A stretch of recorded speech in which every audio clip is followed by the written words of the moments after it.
Bonjour! Bonsoir. Ho, ho, ho! Oui, c'est festif. Bravo pour l'effort, la boucle en arrière, j'aime beaucoup, Oui. vraiment.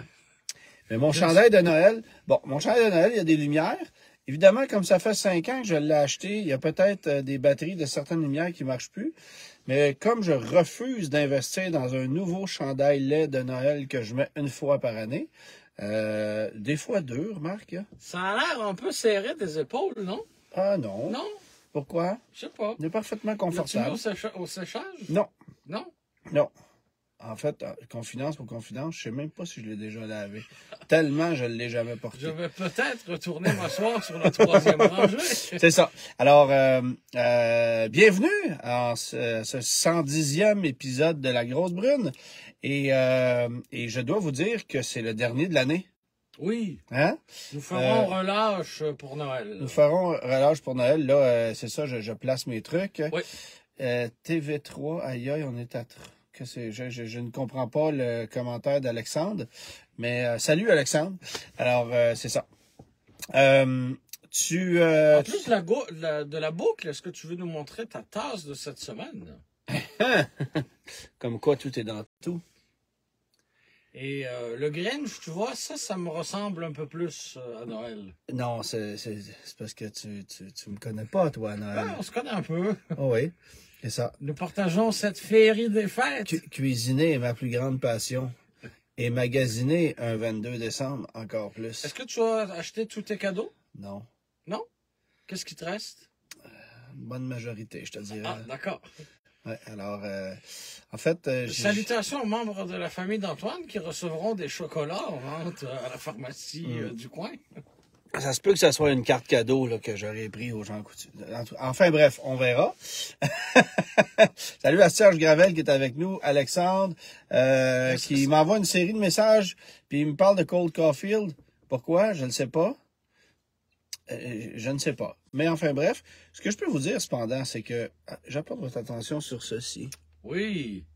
Qui est thématique dans le contexte, puisque le Truckster, Germain, je pense que c'est à même de me d'expliquer. dévêtir? Non, pas de te dévêtir, oui. Parce que moi aussi, je porte un chandail de Noël sous cette grosse veste grise. Lâche pas. The Truckster. The Truckster. Bon. Et ça, pour la petite histoire, ben, c'est la voiture familiale. Patrick trouve que j'ai un beau chandail. C'est la voiture familiale de Clark Griswold. Exactement. Donc, Noël. Donc, Noël. C'est le plus Noël que je puisse faire. Ça donne ça, là. Oui. The Queen, the Wagon Queen, qu'appelle ça. Voilà. Bon. Et c'est un très bon ami à moi qui me l'a ramené. Oui, parce que j'étais de passage à Los Angeles il y a quelques semaines. Oui. Et j'ai pu visiter les studios de Universal. Je suis mêlé. Non, c'est pas Universal. Oui, non, c'est l'autre. C'est l'autre? Oui. Je suis tout mêlé. C'est pas Disney, c'est pas Universal, c'est l'autre. Enfin, on va le trouver. Aidez-nous pas, là, merci. Et en fait, dans le film de Noël, c'est une Ford Taurus, là.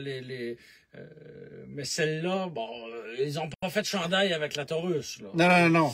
Mais ça me semble assez le Truckster, ouais. c'est un Ford LTD Country Squire qui ont modifié avec des doubles phares en avant, qui est un peu bizarre, là. Avec la tente sur le toit, et quand je dis la tente, c'est pas la tente de camping, c'est la tente de la famille qui sont placée là. C'est ça. Mais comme ça cadre bien avec la grosse brune, puis qu'il y a une thématique, j'ai dit ben pourquoi pas. Alors je me suis procuré la casquette parce que Germain n'a pas de tête à casquette, il le dit souvent, et je lui ai procuré un t-shirt. Voilà. J'ai un tronc à t-shirt, mais pas une tête à casquette. Bon, c'est ça. Couvre-chef, couvre-feu, bye. Ah. C'était l'année passée, ça, le couvre-feu. Ouais, c'est ça. Bip, bip. Mais Alexandre, arrête pas. J'ai les lumières on ou off. J'ai ça, man. Bonjour, Cross 2000. Bon, il y a Alexandre qui commente énormément en ce moment et on ne sait pas ce qu'il veut nous dire, mais on le salue. Commence donc par ta question du jour. Oui, donc on veut savoir quel véhicule de production en ce moment a été transformé en un traîneau du Père Noël. Il y a comme une thématique ce soir, la thématique des fêtes. Steve Breton dit, c'est le plus beau des chandails laids de Noël que j'ai vu. Oui. Ah, quand même. Et c'est quoi, il y a un animal dessus? Je ne me suis pas attardé. Je pense que c'est un Père Noël, en fait. Ah oui, d'accord. C'est ça. Est-ce qu'il est chaud? Il est correct. Il est correct. Ils n'ont pas mis du top qualité, là, je te dirais. Il faut que tu te gardes un petit col au je corps me en suis- dessous, sinon ça pique, là. Oui, c'est ça. Un petit col au corps. Exactement. Frédéric Moisan, bonjour. Alors, voilà. Ben là, il y a Alexandre qui dit modèle Y. Peut-être en réponse à la question quiz, mais... Oui, non, mais on n'est pas là. On n'est pas là du tout. On tout. n'est pas là, tout à fait. Pensez à un véhicule un petit peu plus... un petit peu plus pas pareil pantoute à ça. Oui, Hein? pas mal l'inverse d'un modèle Y. Voilà. Ouais, c'est ça, exactement.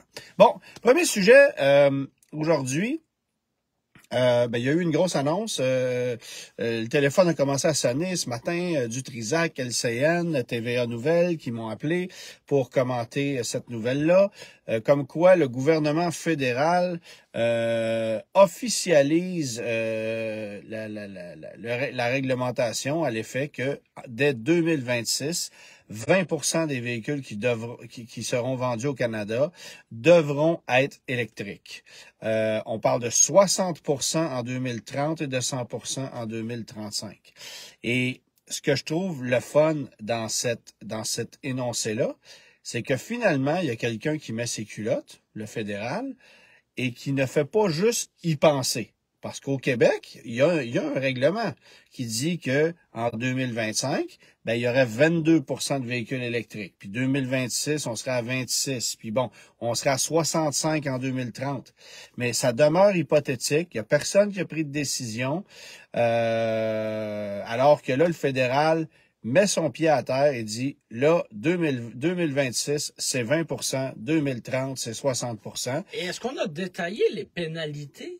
On n'a pas détaillé les pénalités, mais Parce que s'il y a un règlement, mais que la pénalité, finalement, c'est une petite tape sur les doigts, on va payer la pénalité, puis ça va finir là. Alors, voici à quoi ça devrait ressembler. Il n'y a rien d'officiel parce qu'il y auront 75 jours suite à la mise en place du règlement pour amener ces détails-là. Oui. Donc, c'est le 30 décembre que le règlement entrera techniquement en vigueur et par la suite, ils auront 75 jours pour stipuler des amendes, des contraintes, etc. Mais on s'attend à ce que un véhicule électrique vendu égale à un crédit. Alors qu'au Québec, c'est calculé de façon différente. C'est-à-dire qu'un véhicule qui a 400 km d'autonomie a un crédit, mais un véhicule qui en a 200 a un demi, puis un véhicule qui en a 100 a un quart de crédit. Okay. Alors, que ce soit, si c'est un 100% électrique, c'est un crédit. Si c'est un hybride rechargeable, là, si c'est un hybride rechargeable qui fait plus de 80 km d'autonomie, ce qui existe à peu près pas, c'est un crédit complet. Et après ça, ça dégringole. Rien. J'essaie de réfléchir. Pour vrai, une Polestar 1. Ouais. Tu sais, il y a pas grand-chose. Okay. Je n'ai trouvé un, là. Mais c'est ça. Alors, pour chaque crédit manquant, ça pourrait coûter à peu près 20 000 $ au constructeur. OK. Donc, si un constructeur vend, je dis n'importe quoi, 100 000 véhicules et qui a vendu seulement 19 000 véhicules électriques, il y a 1000 véhicules, il manque 1000 crédits. Alors, 1000 fois 20 000 fait le calcul. Okay. C'est à peu près comme ça que ça devrait fonctionner, mais il y aura sûrement des nuances. Donc, est-ce qu'on pourrait ralentir, pour atteindre l'équilibre du 20%, est-ce qu'on pourrait dire, par exemple, si on sait qu'on va, en bon français, buster le plafond, est-ce qu'on pourrait décider à partir du 1er décembre de ne plus vendre de véhicules à essence? Préférer ne pas vendre de véhicules à essence plutôt que de payer une pénalité? En fait, c'est une super question que tu poses parce que, évidemment que l'objectif de ça, il y a plusieurs objectifs, là, mais un des premiers objectifs, c'est de forcer les constructeurs à amener davantage de véhicules électriques chez nous. Oui. Si le constructeur n'est pas capable pour différentes raisons, ben est-ce qu'il va préférer ralentir la vente de véhicules à essence sur lesquels il fait certainement pas 20 000 de profit par unité, là, ou plutôt, mais là, il y a toute une question,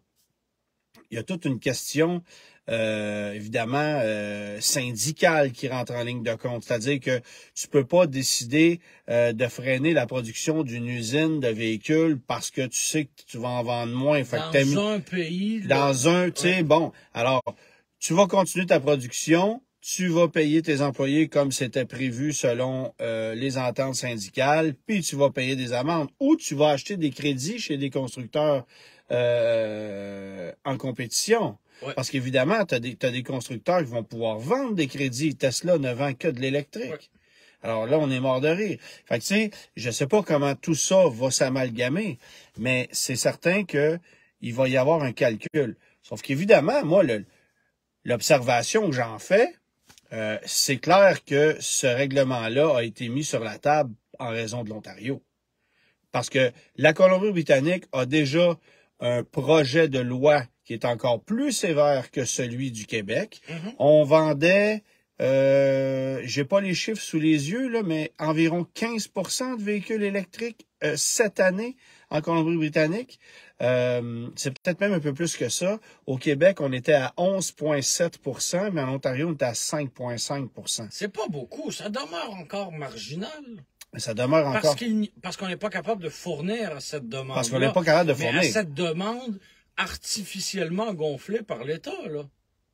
Oui, mais attention, parce que en Colombie-Britannique, il y a une partie de tout ça qui s'explique par le fait que on vend beaucoup de véhicules électriques de grand luxe. Oui. Des Model X, oui. Des Porsche Taycan, des Mercedes EQS. On en vend énormément là-bas. Des véhicules qui sont même pas éligibles au crédit, puis c'est pas grave. Non, mais je te parle du Québec. Oui, oui. Je te parle du Québec. Ben, 11,7%, oui. Ça veut dire qu'il y a un peu plus qu'un véhicule sur 10 qui se vend chez nous. Ben, oui. 11, c'est bon.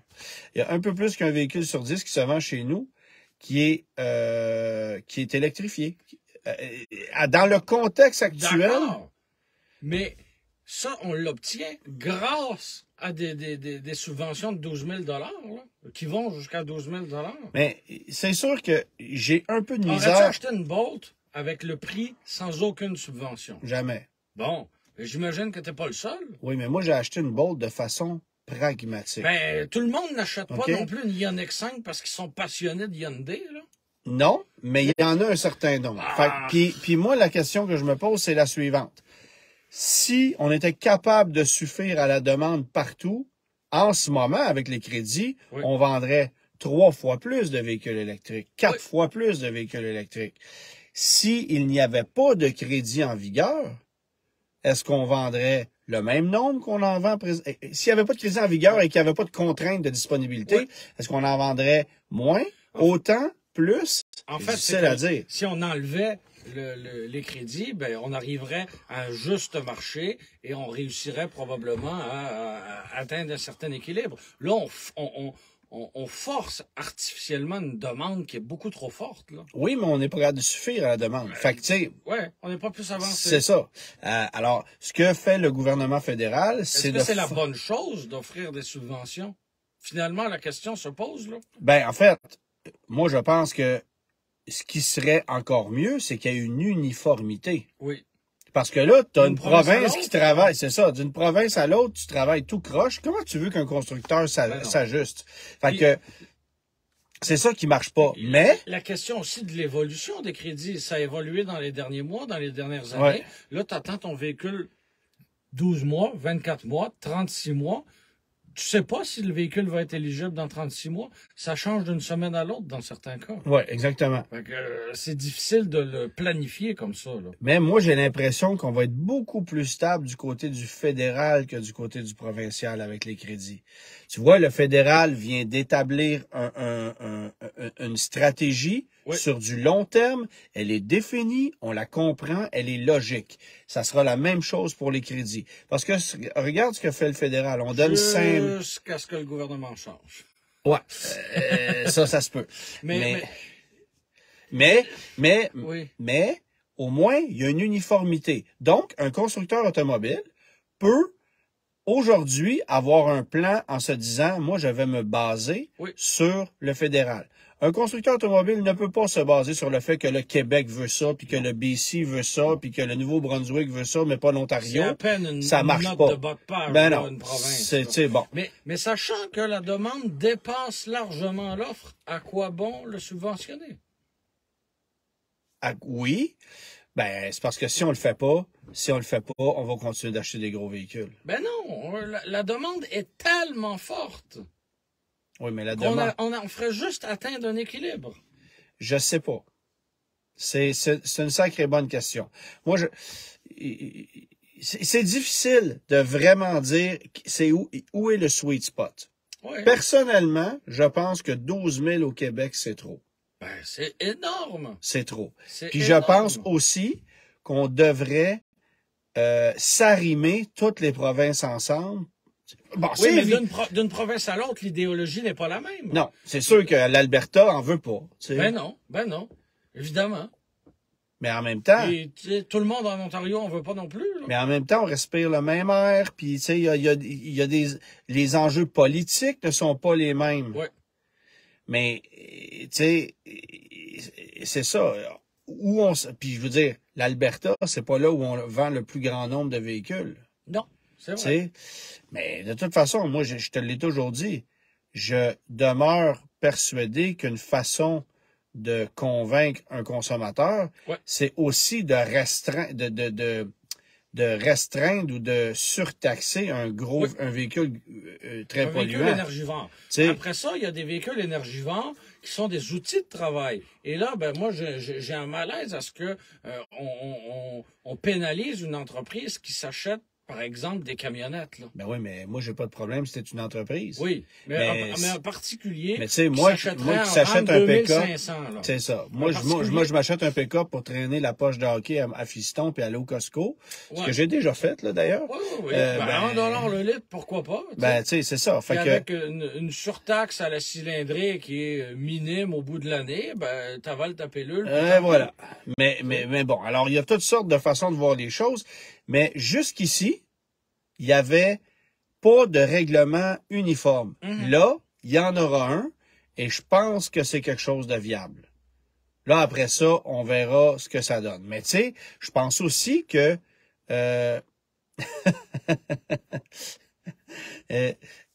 Alexandre, je te demanderais peut-être d'arrêter de commenter parce que il y a des gens ça semble aller dans tous les sens. Ouais, c'est ça. Puis il y a des gens qui sont plus ou moins heureux là. Fait que merci d'être là, mais c'est même moi j'ai de la misère à tout lire là. Ce que j'allais dire, c'est que on risque avec ce règlement-là de voir un décalage entre ce qui va se vendre aux États-Unis puis au Canada. C'est-à-dire? Ben, si on est forcé au Canada de vendre X nombre de véhicules électriques... Mais attends, il y a des États américains où il y aura de la réglementation à cet effet-là aussi. Là. Oui, mais regarde, c'est parce que les États américains, c'est suggéré. Ce n'est pas réglementé. Alors, aux États-Unis, on dit qu'en 2030, on veut avoir 50% de véhicules électriques. D'accord. Suggéré. Oui. Mais peut-être que les dents vont sortir. Peut-être qu'on va mordre un peu plus fort au fil des années. Exact. Là. Alors, puis encore là, tout dépend de la volonté politique du parti ou du chef qui est en place. Oui, mais tu vois, en ce moment, Ford nous envoie un nombre incalculable de F-150. Si tu passes devant un concessionnaire Ford en ce moment, il y a des F-150 partout. Pourquoi? Parce qu'un Ford F-150, ça coûte rien à produire. Ça coûte moins cher à fabriquer un F-150 que de fabriquer un RAV4. OK? Oui, et donc, la profitabilité dans un F-150 est telle que Ford peut accepter de dire, bon, ben nous autres, on va envoyer un paquet de production au Canada, puis on va quand même faire des sous.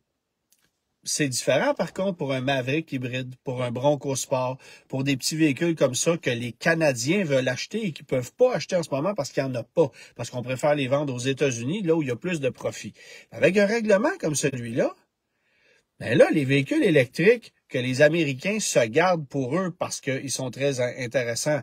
Par exemple, le Volkswagen ID4, on en a déjà parlé, qui est fabriqué aux États-Unis. On n'en aura pas beaucoup chez nous. Ben là, on change la direction. Là, tu n'auras pas le choix d'en envoyer un certain nombre. Parce que si tu ne vends pas assez d'électrique chez Vaux, puis que tu fais juste vendre des Tiguan puis des Atlas, ben, ouch, ça va faire mal. Fait que là, on va rediriger une production de véhicules électriques plus nombreux chez nous.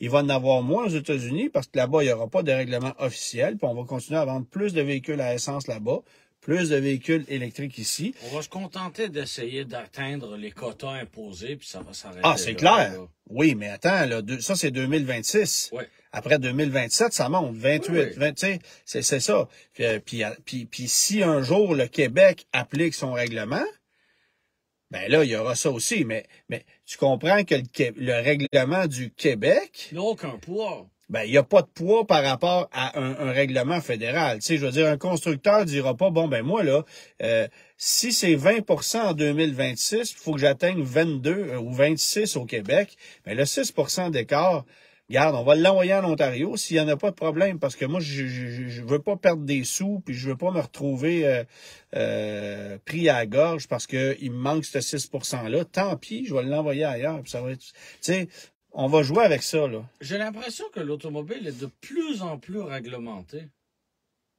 L'automobile, oui. C'est quelque chose. Non, mais j'ai l'impression que, je sais pas, jusqu'à il y a quelques années, là, on laissait les constructeurs automobiles puis les concessionnaires vendre ce qu'ils avaient à vendre, puis ça s'arrêtait là. Oui, mais là, c'est plus comme ça que ça marche. Hein, il me semble qu'ils arrivent de tout... Tu sais, on parlait de taxes de luxe il y a quelques semaines. Ouais.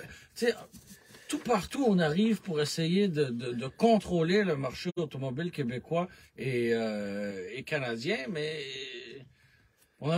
ça me semble nouveau, là. Ben, c'est nouveau, puis c'est nouveau, puis des règlements comme ça, il y en a parce que il y a différents enjeux politiques d'un endroit à l'autre. L'État intervient beaucoup dans un marché privé, là. Oui, mais en même temps, t'as pas le choix, là. Pourquoi? T'as pas le choix, puis question environnementale, tu sais. L'enverdissement, pour bien paraître, j'ai quand même un malaise avec ça. Là. Mais c'est ça pareil. Oui. C'est exactement ça, là, tu sais. Fait que il va falloir faire... T'as pas le choix de passer par là aujourd'hui. Sinon, qu'est-ce que tu penses? Ford, Ram puis GM vont continuer à vendre quoi? Des pick-up. Ah ouais. Ben oui. Mais si c'est ce que le consommateur achèterait naturellement sans l'intervention de l'État, quel est le problème? Ben, c'est un problème environnemental. Ah, je veux bien, là. Mais quel est le poids du Canada dans, tu sais? On réussira pas à sauver la planète parce qu'il y a quelques millions de Canadiens qui vont rouler. Ça revient à des discussions super primaires du genre, oui, mais si personne ne le fait. Oui, mais s'il y a quelques millions de Canadiens qui roulent en Nissan Leaf, là, la planète va pas s'enverdir tout d'un coup, là. T'sais. Ben, ça va être un peu moins pire. C'est sûr que quand tu t'en vas au Maroc puis tu regardes comment ça fonctionne là-bas, tu fais, hey, nous autres, on fait des efforts, on nettoie nos canettes, nos pots de beurre de pinot pour mettre ça dans le recyclage. Puis on fait du compost, puis on essaie de prendre l'autobus pour sauver la planète. C'est sûr. C'est un peu différent, là. Effectivement, mais bref, à suivre pour le reste, mais en attendant, OK, là, il va falloir bloquer Alexandre parce que ça n'a plus de bon sens. Alors, Alexandre, je te demande d'arrêter, sinon on va être obligé de te bloquer. D'accord. Parce que là, ça n'a aucun bon sens. Ça semble hors de contrôle. Alors, Martin dit notre air va être crissement plus clean. Germain, pense un peu plus loin que ton nombril. Ben, mon nombril est là. Ouais, caché sur ton Truckster. Notre air va être plus clean, tu sais. Ouais. Je sais pas si on s'en prend... Tu sais, si on adopte la manière la plus optimale ou c'est pas juste mais non, mais moi, une bonne conscience collective. Moi, la question n'est pas là. La question c'est est-ce qu'on peut s'arrimer sur une décision et suivre la même traque? Oui. Parce que personne ne le fait en ce moment. Mais c'est quoi le but? On veut vraiment sauver la planète, c'est ça? L'objectif, c'est d'avoir un environnement plus vert de façon uniforme. Et d'avoir des véhicules électriques partout dans le monde. Mais tu sais, c'est sûr que... C'est sûr... Regarde les crises énergétiques ailleurs dans le monde. Là. Ouais. Au Royaume-Uni, ils sont pas capables de se chauffer. T'sais.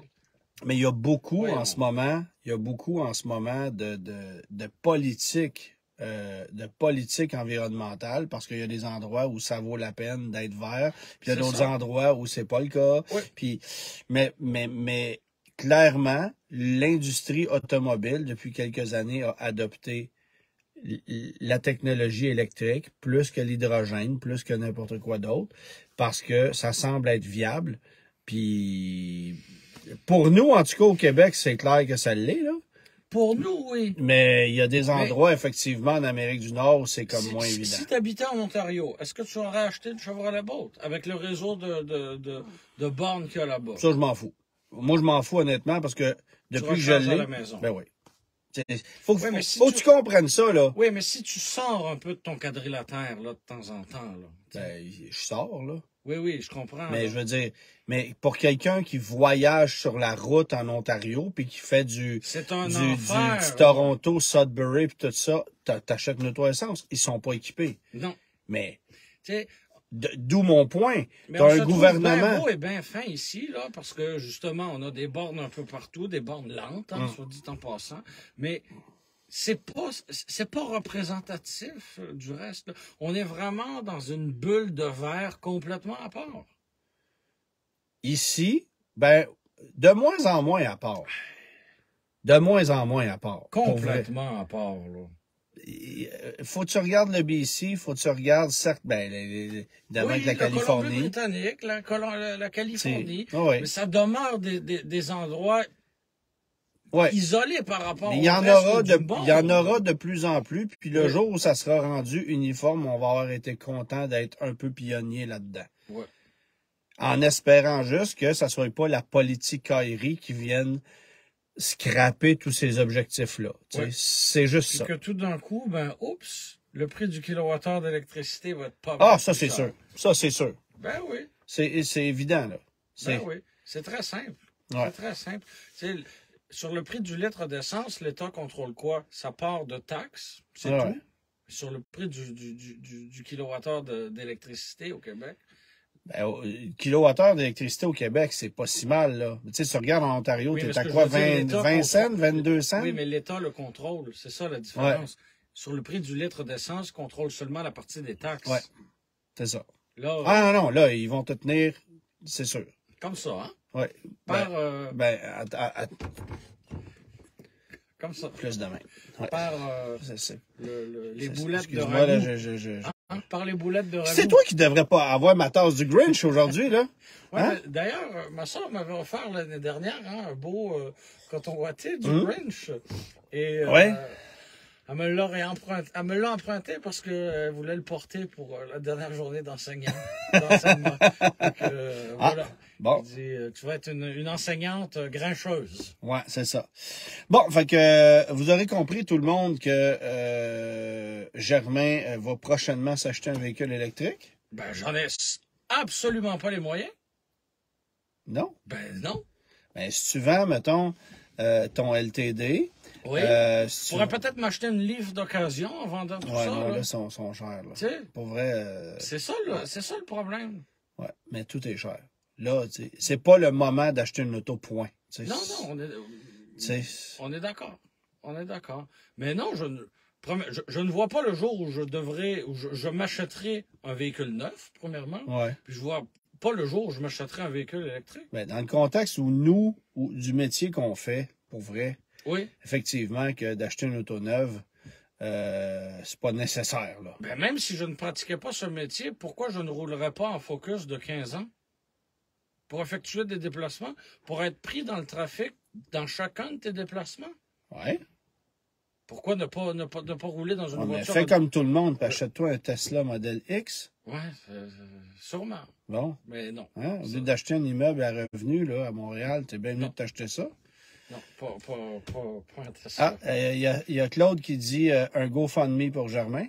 Non, mais c'est un choix, en fait. En tout cas, moi, j'ai pris possession de mon Ioniq 5 à 60 000 km par année et 1000 pièces par mois que je sauve en essence. Je trouve que j'ai fait un bon choix. Ça, c'est sûr. 60 000 km par année? Si ça... Ça de pas briser mon ordinateur. Oui, d'accord. C'est parce que c'est ça, il tient moyen. D'accord. Bon, OK, c'est ça. Ça marche, là. OK, on l'a. Mais bref, alors, c'était le sujet électrisant du jour? Oui. N'est-ce pas? Ben, Germain, magasine-toi un V12. Oui, non. Je roule un peu trop, là, quand même, pour rouler une voiture à moteur V12. Ah ouais. Non, mais c'est ça. Il faut comprendre que le contexte dans lequel on vit, c'est qu'on essaie des véhicules à chaque semaine. Il y en a qui sont pas pires énergivores encore. Oui. Mais même si je ne pratiquais pas ce métier-là, fie-toi sur moi, je roulerais en Focus 2007 pour un sacré bout, là. Ben, payante, là. Elle est très, très payante, là. Ah ouais. Avant de t'engager dans des paiements de 800 ou 1000 dollars par mois pendant 5 ou 6 ans pour un simple... Oui, mais c'est plus ou moins vrai ce que tu dis, parce que tu roulerais-tu en Focus 2007 sans avoir de jouets d'à côté? J'aurais peut-être une vieille Jetta et un LeBaron, certainement, tu sais. C'est ça. Mais des véhicules qui coûtent une poignée de change, là. Puis que tu roules quelques fois dans l'été, c'est tout. Oui, mais c'est ça. Mais c'est ça notre fun. Oui. Bon. Mais ce que je veux dire, je n'aurais pas un véhicule à 1000 dollars par mois pendant 6 ans, là. Il y a Normand qui dit que tu devrais t'acheter un Jeep Rubicon 392. C'est convoité, ces véhicules-là. Ouais, quand même. C'est un beau modèle. Le 392, on aime ça. T'aimes ça, toi, un 392, Antoine? C'est quand même un beau moteur. C'est sûr. C'est sûr que c'est un beau moteur. Bon, l'autre sujet, parlant de 392, c'est Stellantis. Ah oui, Stellantis qui fait son coquin un peu, là, parce qu'on le sait, on est à moins d'un mois du salon international de l'auto de Montréal. International. C'est le terme qu'on utilise. Donc, on est pas mal plus dans l'interlocal, là. Oui, hein. On est rendu... C'est même pas interlocaux, là, c'est interlocal. Ouais, c'est ça. C'est ça. Et, il y a Stéphane Monette qui nous dit un 392 LOL. Avec plein de points d'exclamation. On le sent enthousiaste. Ouais, c'est ça. Salut à Stéphane qui est avec nous. Oui, donc, Salon de l'Auto de Montréal, on avait eu la pseudo-confirmation qui finalement n'était pas une confirmation officielle, comme quoi Stellantis allait être là. Et vois-tu, on s'est jamais rendu à la signature des papiers. Et Stellantis a finalement pris la décision de ne pas se présenter au Salon de l'Auto de Montréal, ce qui veut dire que Ram, Chrysler, Dodge, Alfa Romeo, Jeep et Fiat ne seront pas au Salon de l'Auto de Montréal. Bon. On avait eu une discussion avec Denis Dessureau, qui est le directeur du salon. Oui. Juste après que Ford se soit retiré du salon. Alors, Ford s'est retiré du salon, 7 ou 8 semaines avant. Oui. C'était une claque en pleine face, là. Ça a été une claque en pleine face. Mais je trouve que l'audio est encore plus fort du côté de chez Stellantis parce que non seulement on le fait à 4 semaines de l'ouverture du salon, mais on le fait en confirmant aussi qu'on va être présent au Salon de Toronto. Donc, en gros, on dit aux Québécois qu'on n'est pas intéressé de participer à leurs événements. On ne veut pas présenter de véhicules Stellantis aux Québécois. On se concentre sur les gens de Toronto. Ouais, et évidemment, moi, j'ai posé la question aux gens de Stellantis qui ont répondu de façon extrêmement protocolaire en disant... Attends, je vais partir la cassette. Oui, clic, record. Autrement dit, nous vivons présentement une période difficile dans le monde de l'automobile et on a choisi de concentrer nos efforts sur l'événement automobile canadien le plus prisé par les consommateurs, celui du Salon de Toronto, qui attire à peu près 300 000 visiteurs par année. Check bien ça, si le Salon de l'Auto de Toronto n'est pas annulé, mettons. Moi, je serais pas surpris. Parce que là, on a annulé Calgary, on a annulé Vancouver. Ouais. Montréal demeure confirmé ouvert. Mais attention. Je faisais la blague à la radio, là, mais mon téléphone n'est pas très loin et on n'a toujours pas reçu l'appel comme quoi le salon était annulé. Bon, alors, ceux qui seront présents Ouais. à Montréal sont les suivants. GM, donc 4 marques du côté de GM, Chevrolet, Oldsmobile, Buick, Pontiac, Cadillac, GMC, Pontiac? Géo, non. Mais... Pour vrai, il devrait ramener Pontiac, au moins ça remplirait un peu l'espace. Non, c'est ça. Non, mais il y aurait Chevrolet, GMC, Buick et Cadillac. Oui. Ensuite, Hyundai, Kia, Genesis est là. Il y aura Mini avec des véhicules électriques. Nissan. Pas des véhicules électriques, une Mini électrique. Bon, en tout cas, peut-être 2. Non, mais ils ont juste une Mini électrique, là. Ils ont une Mini 100% électrique, puis ils ont un Mini Cooper Countryman plug-in. Et ensuite, tu auras Nissan qui sera là, sans Infinity, Subaru, VinFast, Toyota Lexus. Ça s'arrête là. Club Tesla Québec sera là. OK.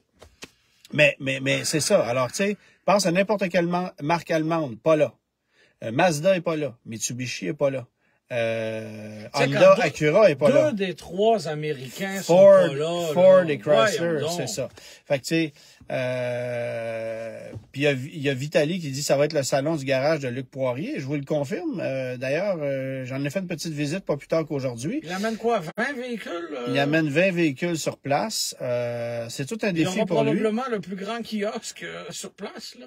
Et j'ai trouvé ça drôle parce que Luc me mentionnait aujourd'hui que un des défis, c'était de trouver un transporteur pour ces véhicules qui était capable d'assurer les véhicules. Et les transporteurs, ils ont jamais trouvé un transporteur qui était capable de s'assurer pour plus que 3 millions de dollars pour une remorque. Qui transporte 6 véhicules. 6 véhicules à 3, 4, 5 millions la copie, ça marche pas. Non. Fait que il va les transporter lui-même. Imagines-tu un transporteur de 6 véhicules qui transporte des véhicules à plus de 5 millions l'unité, s'il arrive un pépin, là? Ouais. Moi, j'avais parlé aux gens du musée Peterson à Los Angeles qui avaient transporté des Delahaye puis des voitures d'exception comme ça, des Hispano-Suiza, des affaires qui valent des fortunes. Et eux ont les assurances en conséquence. Mais il y a une entreprise américaine qui est toujours présente là, dans les encans Mecom, Barrett Jackson et compagnie, là, Reliable Carriers. Et eux se spécialisent justement dans le transport de véhicules de collection. Là. Ils amènent pas un voyage de l'Entre-Blanche au concessionnaire local. C'est pas. Il y en a des noirs aussi. Des grises également. Oui, exactement. Laquelle veux-tu? Sans façon. D'accord. C'est pour vrai, tu nommes l'Elantra, là, puis c'est hors sujet, là, mais c'est encore. Mon œil avait été choqué lorsque l'auto a été lancé, mais je pense encore que c'est une des voitures les plus laides que l'industrie n'a pas fabriquées depuis 20 ans. C'est vrai. Photos du Kona dévoilées en Corée cette semaine? Oui, mais c'est pas mal. C'est laid pas à peu près, hein? Ben non, ça n'a rien à voir avec l'Elantra. L'Elantra, c'est vraiment. Horrible. L'Elantra, là, comme dirait notre collègue Jacques DS, c'est un coup de poing d'un pâté à viande. C'est vraiment pas beau. Ah, puis c'est pas fin pour le pâté à viande. Non, je le sais. Je le sais bien. Je l'aime, cette expression-là. Oui. Alors, Stellantis qui boude le Salon de Montréal et... mais pas celui de Toronto. Pas celui de Toronto. Bon, puis moi, j'explique ça par 2 raisons. On dit qu'on va être présent à Toronto. Tu auras compris que Stellantis n'a pas beaucoup de véhicules électriques à montrer. Effectivement. Hein? Un Jeep 4XE.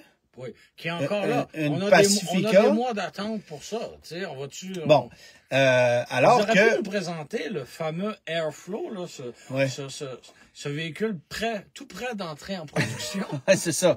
Mais, tu sais, on va être à côté de Hyundai, Kia, Genesis, Nissan, qui vont avoir des véhicules électriques. Tu sais, bon, Tesla qui va être là, je veux dire, il y a quand même, et General Motors qui a des véhicules électriques à montrer. Alors, ça va mal paraître là, si on se présente là-bas puis qu'on n'a rien d'électrifié à montrer. Alors ça, c'est la première affaire. Moi, j'ai l'impression que Stellantis a fait, regarde, nous autres, on veut vendre des pick-up, des Durango puis des Jeep. Puis mais il y a des gens qui veulent acheter ça, là. Oui, je suis d'accord. Mais l'autre raison, elle est politique. Oui.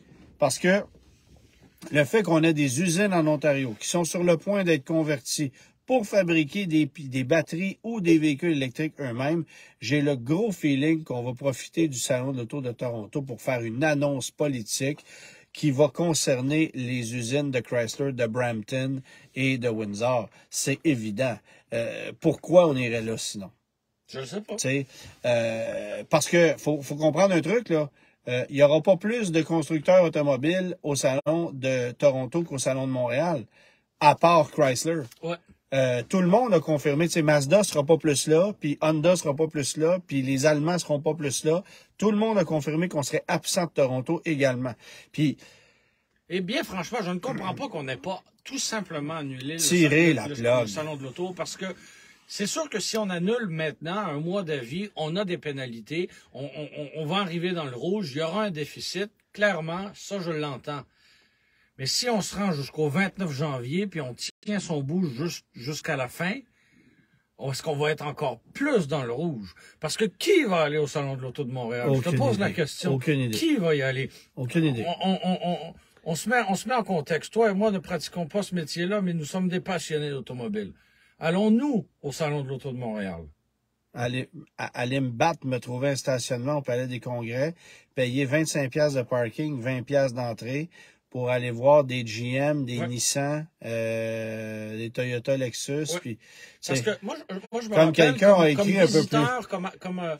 Comme jeune passionné, là, je me replace là à la fin des, ça fait drôle à dire là, mais à la fin des années 2000, quand l'économie était, disons, chancelante, que les constructeurs américains battaient de l'aile. J'avais été à un salon de l'auto, puis je m'étais dit, l'année prochaine, je reviendrai pas. Effectivement, c'est la seule. Je crois que c'est 2008 ou 2009 que j'ai sauté parce que l'année d'avant, j'avais été franchement déçu. Ça avait l'air d'un rassemblement de concessionnaires. Oui, mais est-ce que c'était suite à la crise de l'automobile où Chrysler avait simplement mis des véhicules sur un tapis? Voilà. Oui, mais ça, c'était l'année de crise. Mais là, imagine maintenant. Ah, ça n'a rien à voir. Imagine maintenant. Ouais. Ça n'a rien à voir. Fait que... Alors, il y a quelqu'un qui a écrit il n'y a pas longtemps, j'ai vu le commentaire passer, aussi bien d'aller sur Boulevard Tachereau puis de faire les quelques concessionnaires du Vieux-Parc Avenue. Tu vas voir plus de véhicules, plus de marques. Oui. Bon, tu vas taper des vendeurs, là. Mais... Oui, mais Boulevard Tachereau... Mais attention, ils n'ont pas beaucoup d'inventaire dans le show. Non, mais ils ont des véhicules déjà vendus sur le terrain. Oui, c'est ça. Il y a possibilité de voir des véhicules, là. Oui.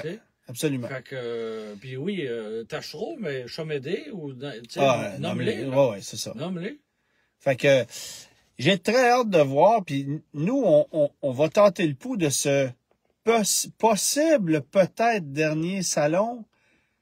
En fait, c'est la seule raison pourquoi j'ai envie d'y aller, c'est de me dire, au moins, j'aurais participé à ce dernier-là.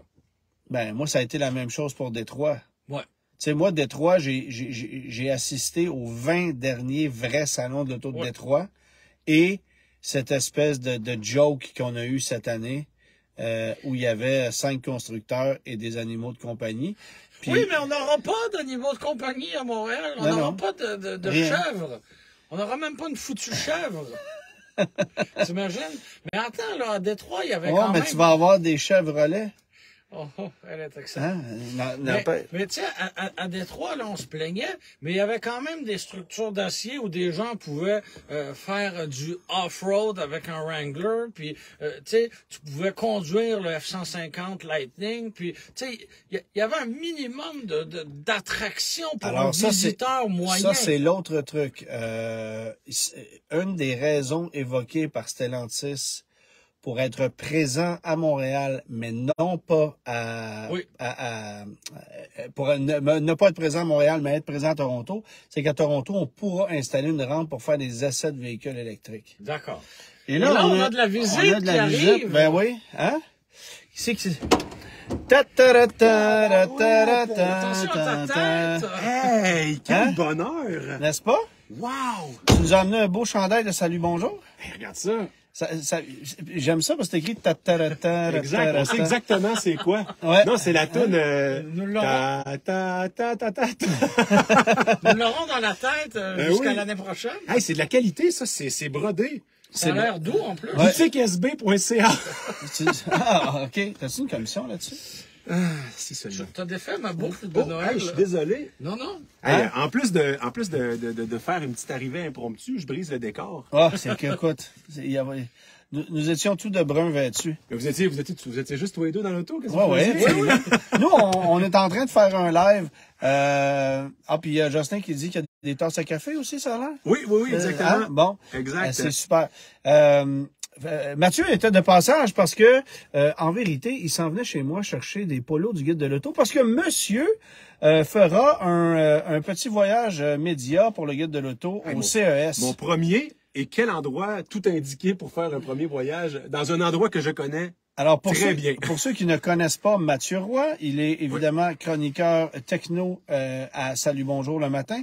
Cette émission matinale écoutée par quelques dizaines de Québécois, je crois. Ouais. Et Mathieu, ta nuit va être courte? Écoute, comment ça, t'es pas couché encore? Ben, si je fais des bonnes siestes, je suis un bon dormeur. Ah ouais? Moi, je suis capable de me faire une sieste de minimum 1 heure, puis passer 2h30, c'est que là, je deviens cabossé quand je me réveille. C'est comme une deuxième nuit, là. OK. Puis, ça marche comment? À quelle heure tu te lèves? 3h25. 3h25. Ouais.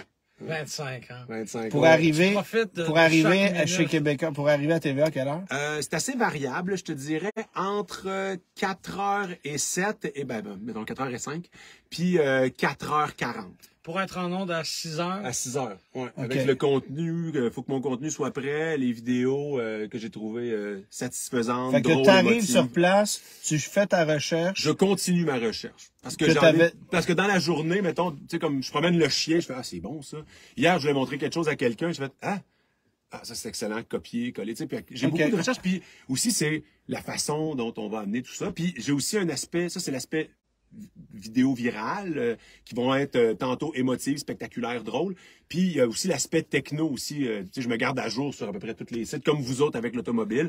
Moi, c'est pareil pour la techno. Là, mais là, tu t'en vas au CES chercher du contenu. Ouais. Bon, pour Salut Bonjour et pour le guide de l'auto, ça va servir partout. Là. Ouais. Le Volkswagen, je vais aller faire un tour. ID7. Ouais, ben j'ai bien hâte de voir ça. Parce que déjà, que ce qu'il propose en ce moment dans l'électrique, me semble. Vous l'avez essayé, vous autres? Moi, je ne l'ai pas essayé. ID4? La ID4, je l'ai pas essayé. Ouais. Le format me fascine parce que je trouve que c'est un format familial assez intéressant. Là. Ben là, ça peut pas battre le véhicule dans lequel tu es installé présent. Je pensais que tu allais me ramasser avec un commentaire. Il blague. Non, t'as raison. T'as raison. Sérieusement. C'est très familial. Non, là, moi, j'ai grandi dans un Chevrolet célébrité où, à l'arrière, il y avait une banquette 2 places qui se levait et on faisait face à l'arrière. C'est exactement ça. C'est extraordinaire, ça. C'est précisément... Fait que là, tu roulais, puis... Tu laissais aux autos, là. Je sais pas comment Fiston fait pour pas avoir mal au cœur. Il y a Vitali qui dit ID 7 ans d'attente. C'est bon, pas pire. Mais c'est intéressant parce que... Oui, mais ça marche parce que ID 4 ans d'attente, c'est pas mal ça. Mais je trouve ça vraiment intéressant parce que j'étais déjà allé dans le passé à une présentation de Volkswagen. J'avais pas été tant impressionné, c'est-à-dire que j'avais trouvé intéressant la plupart des technologies, sauf la reconnaissance de mouvement pour contrôler tantôt le son, tantôt le chauffage. C'est comme, ça me paraît être un paquet de problèmes. Tu roules, puis t'es pas devant le bon capteur, mais on était dans les premiers balbutiements. C'était la première fois que je voyais ça. Ça fait quand même plusieurs années. C'est sûr que la présentation techno de la première Volkswagen Beetle, c'était plus compliqué. Alors, nous avons ici la chaufferette offerte en option. Les essuie-glaces à main. Est-ce que c'était une fourgonnette Volkswagen? Non, je pense que c'était dans une Golf. Parce que si c'était une fourgonnette Volkswagen, c'était plus une Chrysler avec un logo. Oui. mais tu vois, je pense que ça va être mon 9e Consumer Electronics Show. Oh, wow. Est-ce qu'ils vont l'appeler la ID routant? Il est déroutant. Il est déroutant. Okay. Je pense qu'il y a quelqu'un qui a dit idée fixe le prochain. Ah, oui. Moi, je pense qu'on va bientôt avoir fait le tour de tous les jeux de mots qui commencent par idée. Ouais. Mais un jeu de mots, c'est irrésistible. Il faut le lâcher. D'ailleurs, il y a un certain animateur de Salut Bonjour qui, pendant quelques décennies... Carrière là-dessus. Ben oui. Guy Mongrain, qui est pas loin derrière, d'ailleurs, qu'on salue, parce qu'il habite quelques rues en arrière. Mais non, ça va être le fun. Puis le Consumer Electronics Show, on en a déjà parlé ensemble, mais c'est vraiment transformé en une espèce de salon de l'auto assez impressionnant parce que... Ben, Chrysler va y dévoiler son Ram Revolution. C'est ça, mais Ben, tu sais, puis on a parlé de un autre véhicule qui entrera en production très, très, très bientôt. Oui, et qui sera absent du Salon de Montréal. Oui. Accessoirement. Mais donc, ils vont le présenter là, puis on parle d'une commercialisation dans plusieurs années. Mais celle de Serge, je l'aime, il dit « il déconne ». Il déconne. Voilà. Celle-là, je le trouve pas pire. en ce moment, ça. Ouais, c'est ça. C'est ça. C'est les gars, c'est le party de Noël. Si le Chevrolet Silverado électrique qu'on a vu il y a quelques mois arrivera aux États-Unis en 2024, le RAM qu'on n'a pas encore vu, ce serait étonnant qu'il arrive avant ça. Le Blazer électrique. Oui, ça, c'est l'année prochaine. L'année prochaine? Ouais. Ça aussi, c'est encore un L'Equinox, l'Equinox et le Blazer, c'est l'année prochaine. Mais est-ce qu'ils vont utiliser la même technologie et expertise qu'ils ont eu avec la Bolt? Il n'y a rien de la Bolt qui est repris. Non, mais je veux dire, est-ce qu'au moins c'est le know-how? Zéro. Rien. Oh, ouais, on part de c'est pas les mêmes équipes. C'était trop bon. Non, mais la Bolt, sans déconner, c'est un département complètement différent de ce que GM avait l'habitude de faire. Oui. Mais la Bolt, c'est une voiture qui a été partiellement développée en Corée aussi. Ça n'a rien à voir avec la plateforme Ultium, avec tout ce que GM va lancer dans les prochaines années. Puis la Bolt, on le sait, ça va être appelé à disparaître. Alors toi et moi, conduisons des futurs véhicules. Non, mais ça, j'ai pas de problème avec ça. Les futurs classiques de demain. Sauf que... D'ailleurs, Mathieu, était-tu au courant que... il y a un rappel. Il y a un nouveau rappel d'incendie sur la... Hey, ça a l'air stretché comme rappel, par exemple. C'est comme... L'histoire de ceinture. De ceinture en dessous. Tu sais, on est loin d'une affaire de batterie. Là. Oh, ouais. Mais écoute, tu sais, des rappels, il y en a surtout. C'est juste que là, maintenant, on démonise beaucoup. Là, tu sais, s'il y a de l'électrique puis qu'il y a un rappel, tu sais, s'il y a un feu, on demande tout de suite. C'est peut-être pour ça que ça coûte si cher d'assurance. L'assurance, ouais, c'est pas, ça arrête pas de prendre en feu. C'est ça. Hey, lâche-moi. C'est un peu comme, à un moment donné... dès qu'il y avait quelque chose qui se passait dans un Uber, c'était comme Uber. Ouais. Ben, voyons, là, la précision était vraiment tout le temps bizarre. Mais c'est comme là, on a une espèce de peur de l'électrique, mais je veux dire, l'électricité, on la maîtrise depuis quand même quelques années déjà. Là. Mais toi, tu roules en Bolt depuis quelques années déjà aussi. Là. Ça fait 3 ans et demi à peu près. Moi, je suis vraiment content. Puis c'est un véhicule, tu sais, tu parlais, toi, que bon, c'est peut-être pas le véhicule le plus excitant à conduire. Mais mais écoute, je vais être honnête, là. Aujourd'hui, j'ai pris ma Bolt pour aller sur la rive sud depuis la rive nord. J'étais dans le trafic aller-retour. C'est tout petit, ça répond. Ça a de la puissance, tu te faufiles partout. On jase là, mais j'étais en Golf GTI puis j'aurais pas bien de misère à te suivre, hein? Non, je suis d'accord. Bon. Mais c'est pas ça t'a coûté combien, toi, pour mais l'aller-retour? Une Bolt, moi, je vais préférer avoir une Bolt qu'un gros véhicule pour aller me promener en milieu urbain, là. Mais moi, puis il n'y a pas de contrainte d'autonomie, c'est ça qui est le fun, tu sais. J'ai 3 enfants. Oui. Qui ont encore besoin de bancs d'appoint. Mais les 3 rentrent côte à côte? Les 3. La plus vieille est assez grande pour pas avoir besoin de bancs. La moyenne, elle a son petit riser, là, son booster. Ouais. L'autre, il a le petit banc complet. Fait que j'ai les 3 comme ça, puis le chien est couché à leurs pieds, puis je suis capable de faire Mascouche, Montréal, Trois-Rivières sans aucun problème. T'as pas encore eu d'appel de la DPJ? Ah ben tabarouette, hey, ton char est tout débâti puis t'es amènes, c'est même plus légal pour rouler puis tu te promènes jusqu'à la route 66 au grand complet. Je t'invite à t'attacher. Ouais, c'est ça. Mais non, c'est ça. Puis c'est une voiture dans le fond qui. La preuve que j'ai fait la route 66. Ah ouais, t'as le collant. C'est le vieil aimant là ici. Tu sais, la Bolt dans le fond, c'est comme low expectation, high delivery. Je m'attendais pas à pas grand chose. Puis c'est ça que j'ai. J'ai de quoi qui. Tu sais, on m'a pas promis une technologie bien avancée d'écran, ça. Puis c'est ça que j'ai. Mais vous pourrez voir toutes ces informations dans l'épisode 6 du Guide de l'auto.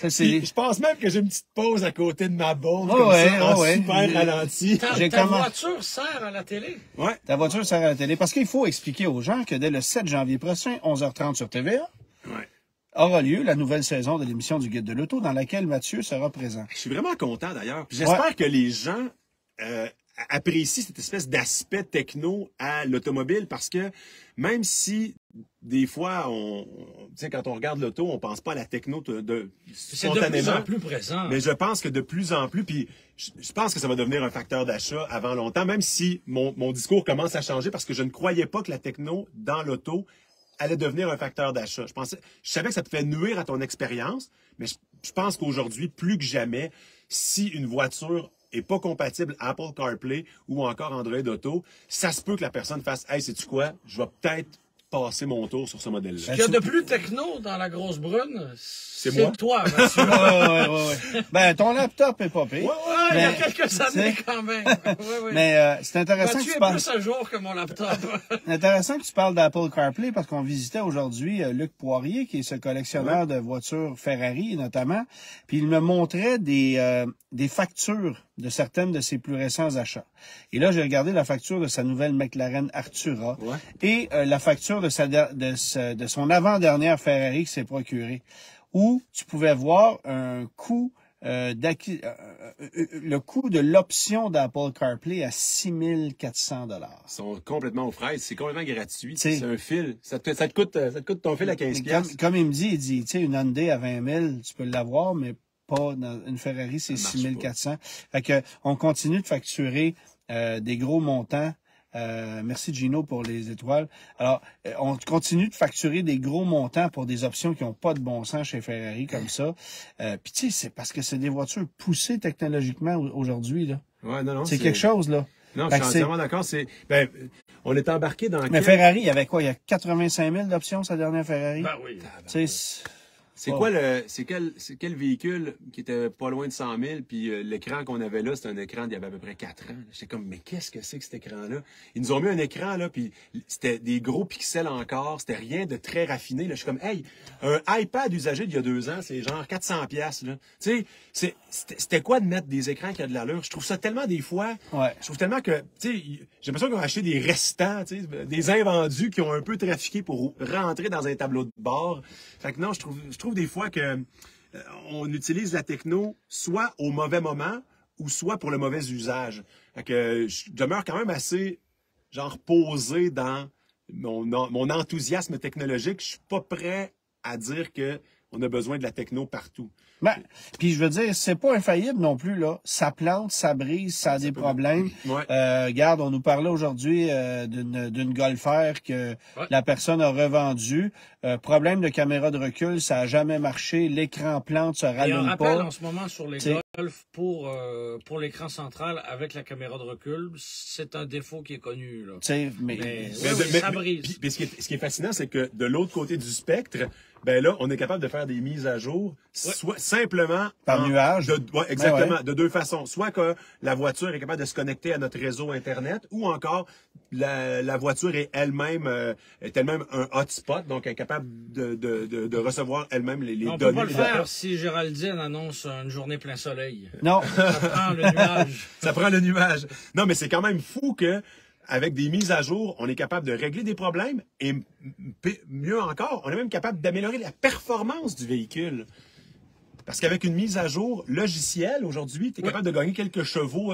C'est Polestar, avec Polestar, le modèle de la Polestar 2, on a annoncé ça il y a quelques semaines. Ben, tu as vu que même Mercedes-Benz proposera des abonnements de performance. C'est-à-dire que si tu vas avoir... abonnements, si tu vas avoir un 150 chevaux supplémentaires, tu vas payer 299 de plus par mois. Tu sais, une affaire qui a pas de bon sens. Mais moi, le prix fixe... Mais facture, écoute, ça marche pas. Mais on est habitué de payer par abonnement. Non, pas dans l'auto. Pas dans l'auto. Mais on est habitué. Non, pas dans l'auto. Ton iCloud, tu payes pas en dans abonnement. Ton téléphone, tu le payes en abonnement. Ton auto, tu la payes en abonnement. Tu payes tout. Netflix, tu le payes en abonnement. Mais jamais il y a été question que je paye pour le banc chauffant, genre 12 $ par mois. Pourquoi pas?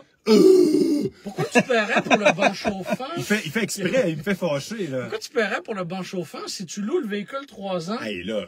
Tu veux payer pour ton utilisation?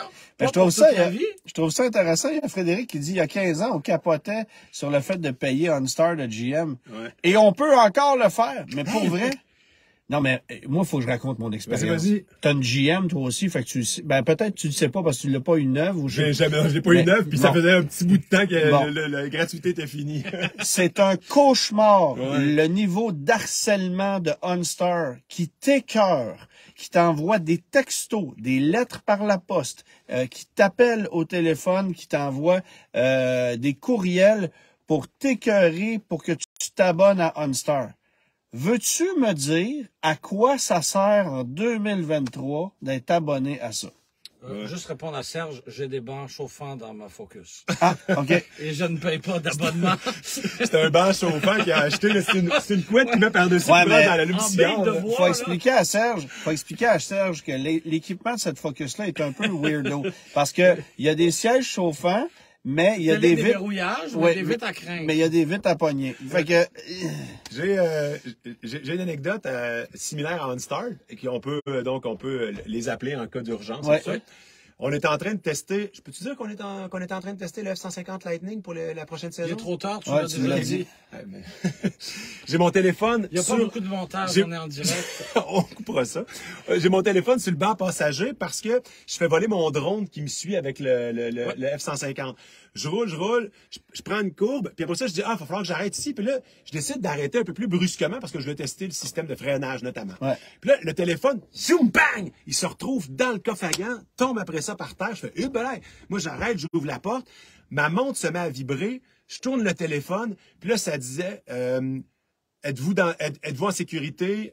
Nous avons détecté une possibilité d'accident. Puis le téléphone était prêt, si je ne répondais pas dans un certain laps de temps, à appeler les secours. Wow. Ce que ferait OnStar si tu avais un accident avec ton véhicule General Motors. Avec les nouveaux téléphones, il est capable de détecter un patron qui ressemble à un accident. C'est sûr qu'ils ont des gyroscopes, ils ont toutes sortes de capteurs à l'intérieur de ces téléphones-là. Donc, il y a aussi un micro, il y a un détecteur de pression s'il y a eu un déploiement de sac gonflable. Puis évidemment, je veux dire, si tu as une décélération extrêmement rapide, si tu as aussi des vrais, si le téléphone chute, tout ça correspond à un patron qui ressemble à des accidents. Puis eux, ils ont utilisé mon téléphone, je le fais tomber tous les jours, là. Mais ça marchera pas parce que c'est pas en train d'avancer. Puis eux, ce que Apple a fait, ils l'ont développé de façon vraiment intéressante parce qu'ils ont pris des données publiques anonymes de téléphones qui ont été impliqués dans des accidents automobiles pour être capables de... Fait qu'après ça, ils ont été capables de faire quelque chose de franchement intéressant. Mais je reviens à ma question parce que là, on a des commentaires de gens qui se font harceler eux aussi. Jason, ils m'ont harcelé j'ai décliné 3 fois, idem pour Sirius. Je suis super d'accord pour Sirius. Normand, il dit, mon père de 85 ans a eu le malheur de donner son numéro de carte de crédit. Bon, faut expliquer comment ça fonctionne. Tu achètes un nouveau véhicule GM. Quand tu pars avec le véhicule, ça te dit que le véhicule est en mode démonstration. Donc, il faut que tu pèses sur OnStar une fois, puis que tu parles à un agent de la OnStar à l'autre bout de la ligne qui comprend pas un crise de mot de ce que tu dis.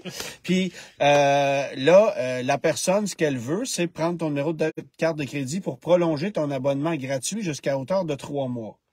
Alors, moi, j'ai dit non, merci, ça m'intéresse pas. Donc, voilà. Mais l'affaire, c'est que si tu donnes ton numéro de carte de crédit, bien sûr qu'ils te disent que tu peux annuler en tout temps. Mais ils t'harcèlent, puis ils t'harcèlent, puis ils t'harcèlent. Et ça arrive à un paquet de monde. Ça coûte combien par mois? OnStar, le forfait de base, je crois que c'est 14,95, mais t'as rien. Ce serait le prix des bancs chauffants. Mais ça peut aller jusqu'à 89,95 avec 3 gigs d'Internet dans l'auto. Puis, tu sais, t'as toutes sortes de forfaits, mais tu sais, pour avoir un service minimalement intéressant, genre déverrouillage, tu sais, aujourd'hui, là, toutes les compagnies ont des applications mobiles, des trucs. Oui, mais mettons, les Ford ont encore des numéros sur la poignée pour le débarrer, tu sais. Oui, mais ça, c'est un accessoire parallèle. Il y a des gens... Il y a des... Ouais, tu vois, mon ami Jean-Sébastien, il laisse tout le temps les clés dans son camion, puis il débarre son camion avec le code de porte. Il s'est créé une habitude comme ça. C'est quoi son code de porte? Je sais pas. Pour toi, tu vas comprendre ses clés. C'est ça. Mais non, mais c'est vraiment... c'est vraiment bizarre parce OnStar, c'est un peu le prochain GPS, tu sais. Il n'y a plus beaucoup de personnes qui achètent encore un GPS. Je dis pas qu'il y en a que le GPS est mort, mais on s'entend qu'avec le téléphone intelligent, avec Mathieu, puis avec Google Maps. Le GPS est mort? Non, il n'est pas complètement mort, parce que quelqu'un qui n'a pas un véhicule neuf... tu vas aller t'acheter un Garmin demain matin si c'est un cellulaire? C'est parce que j'en vois encore en magasin, fait que je me dis qu'il y a très certainement une utilisation nautique. Tu sais, nautique, oui. Est-ce que tout le monde n'a pas un iPhone 74 avec 50 gigs d'Internet? Puis l'autre chose, c'est s'il y a des gens qui font, je sais pas, s'il y en a qui font de l'expédition, qui veulent aller un peu plus loin, là, où peut-être le réseau rentre pas. Parfait, là, mais mettons... Des activités de géocaching? Ouais, non, mais... Le seul avantage que je mets dans OnStar, c'est le service téléphonique par satellite dans les zones où il n'y a pas de couverture cellulaire. OK, ça marche. Mais sais, OnStar, tu peux aussi demander une assistance de navigation.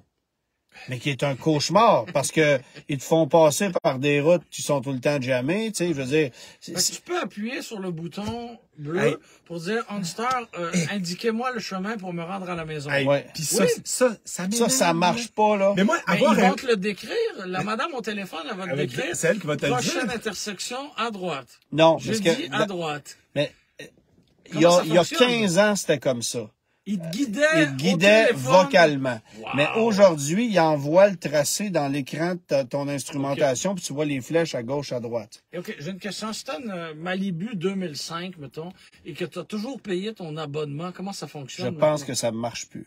D'accord. Je pense que ça marche plus. Je viens de voir une question de Miguel, je pense. Miguel? Je pense. Il disait pourquoi vous donnez toujours des exemples avec le iPhone. J'utilise beaucoup de téléphones dans une année. Il y a des options que je n'ai pas vues encore sur Android et inversement. C'est sûr que en ce moment, je suis plus dans un écosystème Apple, mais Android a aussi des options qui sont similaires. Puis d'ailleurs, Android Auto, Apple CarPlay, honnêtement, je trouve que ça se ressemble beaucoup, mais il y a des applications qui sont compatibles avec Android Auto que j'aimerais voir être compatibles avec Apple CarPlay. Comme quoi? Comme Messenger de Facebook. Oui. Si je reçois un message Messenger, j'aimerais ça qu'il puisse m'être lu comme il peut m'être lu sur c'est quoi la proportion des utilisateurs? Ça doit ressembler à du... C'est tout embêtant, là. Ça ressemble beaucoup à du genre 47, 53. 53 iPhone? Ouais. Okay. Mais ça varie tellement. Mais c'est drôle parce que si on fait un Vox Pop, je suis sûr que la plupart des gens... ça va être comme Tesla.